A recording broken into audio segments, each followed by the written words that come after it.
Hey everyone, and welcome to today's explainer. We're jumping right into a really specific, but honestly incredibly common pain point in functional programming. We're looking at some fantastic notes from a developer named Ang, and it's all about transforming messy, nested Haskell error handling into beautifully clean, readable code. If you've ever felt like you're wrestling with syntax just to handle an error safely, you're going to find this explainer incredibly satisfying.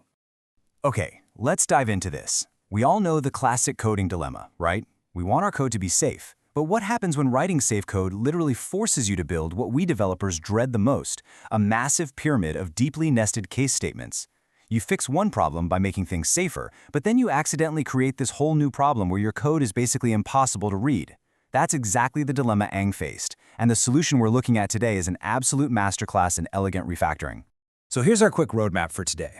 We'll start with the nested case dilemma, then enter the bind operator, how the bind chain works, a comparison of Haskell versus Elixir pipes, and finally, rejecting the alphabet soup. Let's get to it.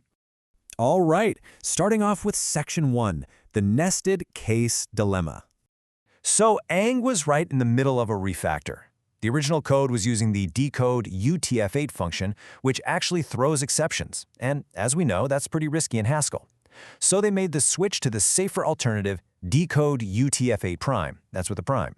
Now, instead of just blowing up with an exception, it returns an either type. This neatly packages up a right for success or a left for failure, meaning you have to handle it explicitly.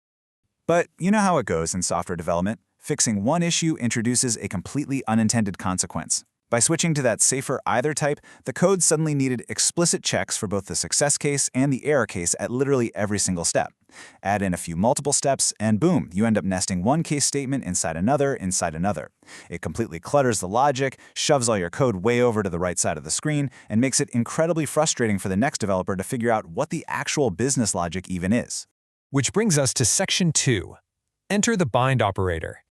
The real game changer here is this symbol, $, which is known in Haskell as the bind operator. Now, if you aren't deeply familiar with it, no worries. At its core, it's beautifully simple.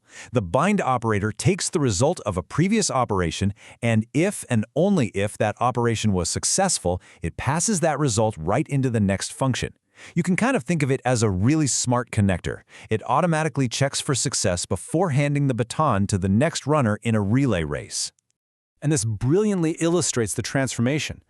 The visual noise of those nested cases is totally replaced by a sleek bind chain combined with a where clause.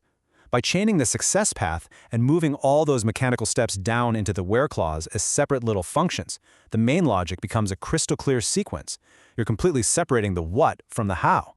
And what's really satisfying about this refactoring is that it wasn't just about making the structure look pretty. Ang noted that this new setup actually allowed for the proper usage of an internal helper prime function, run parser, for the very first time in their code. It's just a great reminder of how adopting the right structural pattern can suddenly unlock the proper use of the tools you already had sitting right there in your toolbox.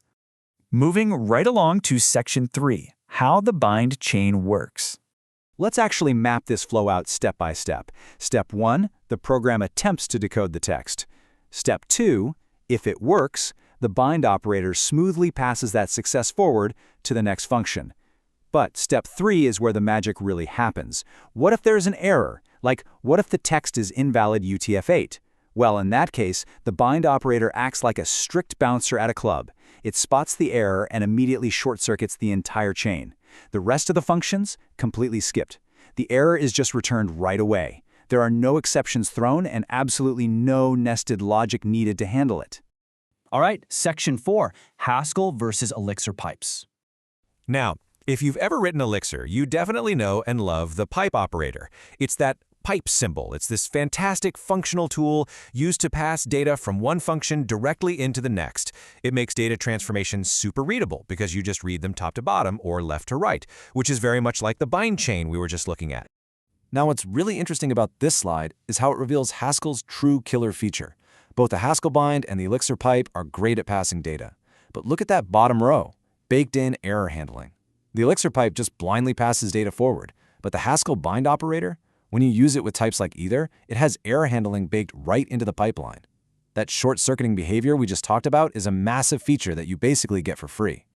To be completely precise, though, Ang clarifies that the bind operator isn't just a direct one-to-one translation of the Elixir pipe.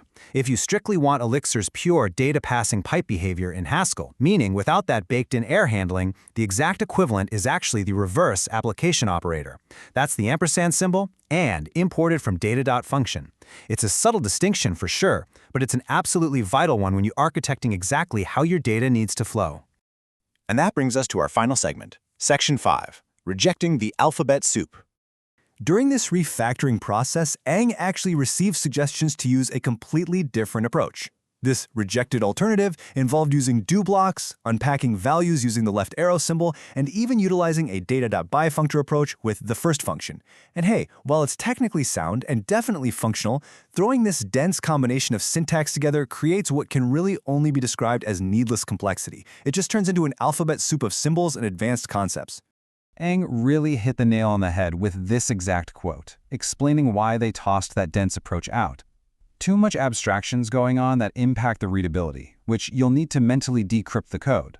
That is such an absolutely crucial takeaway.